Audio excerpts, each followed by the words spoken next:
Well, hello and welcome. Today, Dad and I are going to be building some of the chicken runs. We're going to be building 3 more of these right here. They're going to be 5 by 10 and they're going to be identical to this. So I think what I'm going to do is set you up over kind of in that area where we're building them and just let you watch. Since these tractors were going to be 5 by 10, I picked up all 10-foot 2x4s. That way I could get an entire tractor out of 3 boards.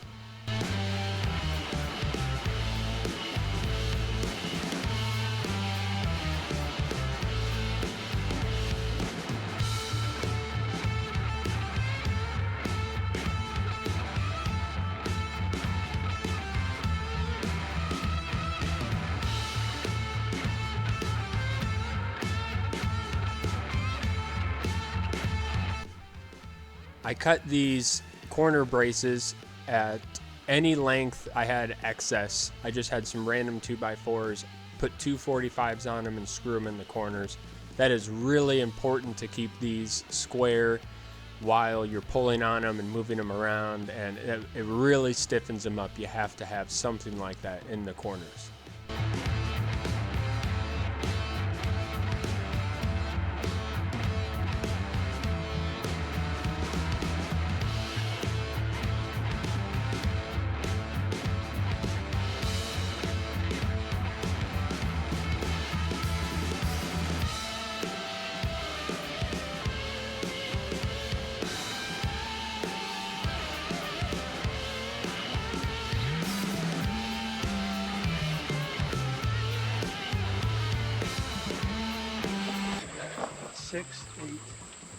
So Dad is marking out every 2 feet for these PVC, half-inch PVC pipe.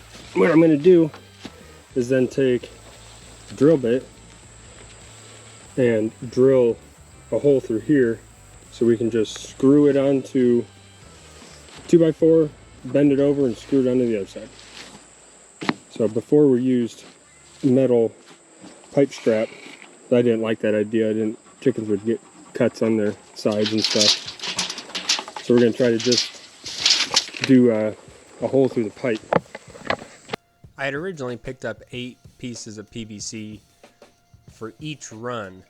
I think that was 16 on center. And then after looking at the runs that I had already built, I realized I just did them 2 foot on center. So on a 10-foot run, there was only 6 pieces of PVC.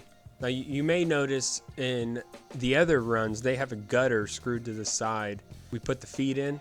I decided not to do that on this one because they tend to get stuck in them, where I have them actually tied into the PVC. So I bought gutter to just make a standalone trough that I could pull in and out. That way I also wouldn't have to get inside of the run each time. And I didn't get them made in time, so I just put the feed on the ground, and they were eating more feed on the ground than the birds that had feed in the trough. So here I'm making the door. I believe I made them 24 inches wide, and they were 42 inches tall, which is more than enough to get a water in there. And I used a bunch of 1x6s that I had left over from the barn door build, and I just cut those down to be 1x4s. The doors are just 4 1x4s screwed together at the ends. They're just overlapped, screwed together. There's no special joinery. There's no corner braces put in them. And then they're just faced with chicken wire that's stapled on.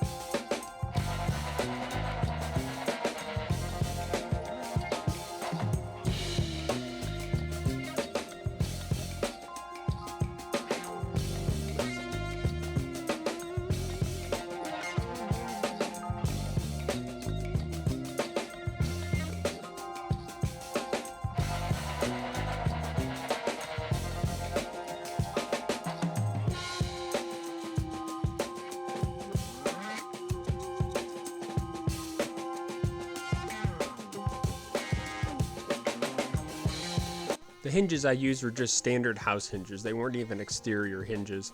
I just bought the cheapest thing I possibly could. No point in getting way over the top on any of this.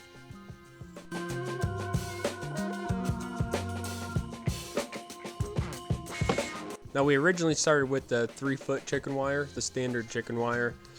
That's just what we had a bunch of. And you'll see later that we ran out and I went and got 5-foot chicken wire, so it was a lot easier to put. It was just 2 wraps over the top, and that was it. I use a just standard stapler to put these on, then wrap the pipe and the chicken wire with zip ties, and that keeps the pipe upright so the pipe can't fall over and move, which is why it doesn't matter if there's only 1 screw in the pipe into the 2x4. And then later, you'll see we'll go back with actual fencing staples and hammer in staples.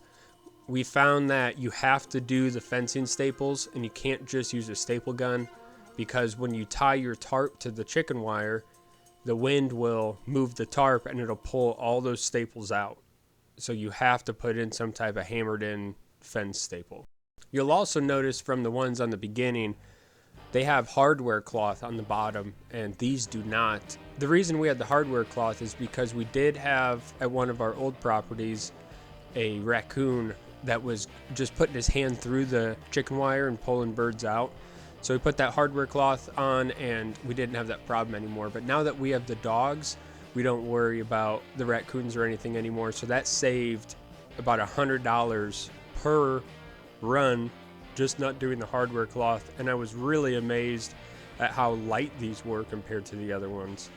Now where the 2 chicken wires overlap, I use a hog tie, which is like what I don't really know how to explain it, honestly. It's just a piece of metal that kind of wraps itself around itself, and that's just how we tie the 2 chicken wires together.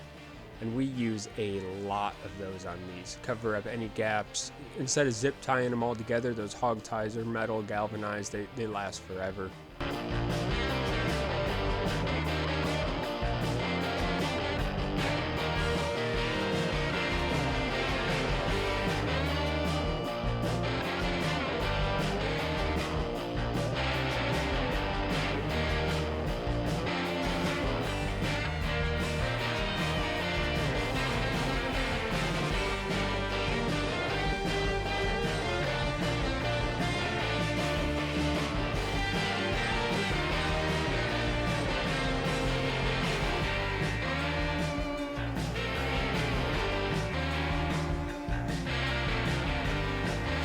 We do wrap the back around the back like you just see there.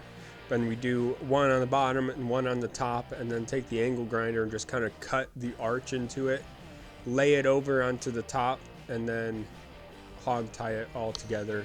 I really didn't get a good shot of that on camera, which is why it's not in here, but that is how we do it. And you can see here we have that 5-foot chicken wire, and that really made it a lot easier. It's worth the money to just buy the roll of 5-foot if you're building these at 10-foot.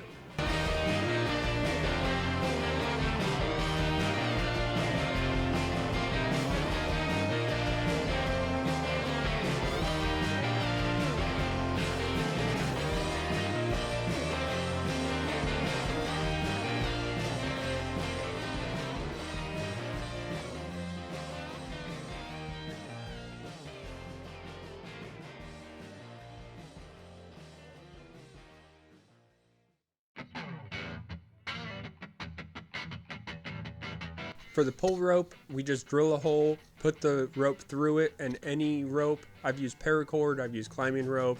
I just go to Tractor Supply and get the cheapest rope I can that's easy on the hands, and drill a hole, put it through, tie like 4 or 5 knots in it, and that's it.